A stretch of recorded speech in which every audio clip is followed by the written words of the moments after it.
Rasululloh sallallohu alayhi va sallamning ko'rinishlari. U zotdan oldin ham, keyin ham u kishiga o'xshashini ko'rmadim. Rasululloh sallallohu alayhi va sallam novcha ham, past bo'yli ham emas, o'rta bo'yli edilar. Ranglari oq-qizil, yuzlari bug'doy rang edi. Hazrat Ali radhiyallohu anhu aytadilar: Rasululloh sallallohu alayhi va sallam novcha ham, past bo'yli ham emas, qo'l oyoqlari katta, boshlari katta boshlardek katta, ko'kraklarning yuqorisidan boshlangan tuklari ingichka edi. Yurganlarida salobat bilan, xuddi balandlikdan tushayotgandek bo'lib yurar edilar. U zotdan oldin ham, keyin ham u kishiga o'xshashini ko'rmadim, deganlar.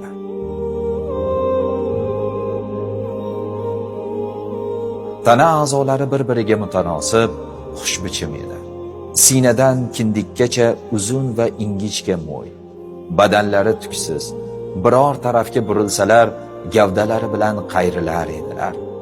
Peshonalari keng, kipriklari uzun, qoshlari qo'shilmagan, egik edi. Burunlari baland, qirrali, soqollari qalin edi.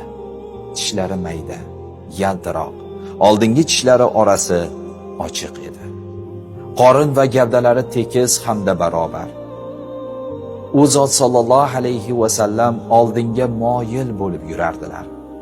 Abu Tufayl radhiyallohu anhu aytadilar: Rasululloh sallallohu alayhi va sallamni ko'rdim.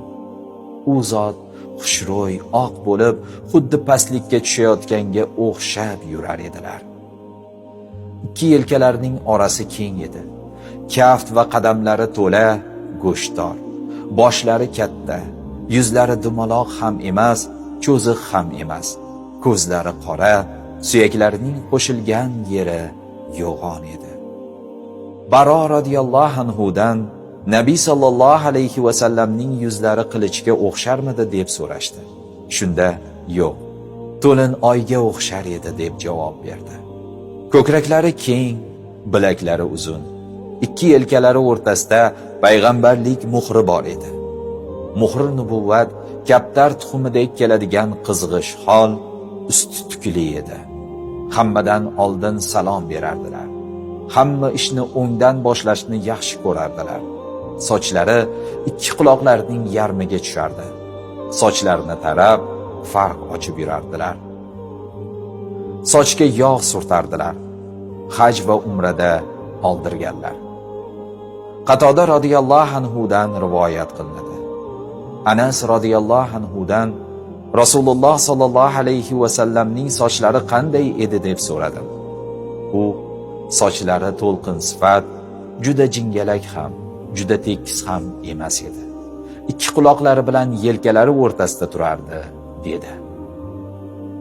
Ko'zlarga har kecha surma qo'yardilar. Kiyimni yirtilib to'ziguncha kiyardilar.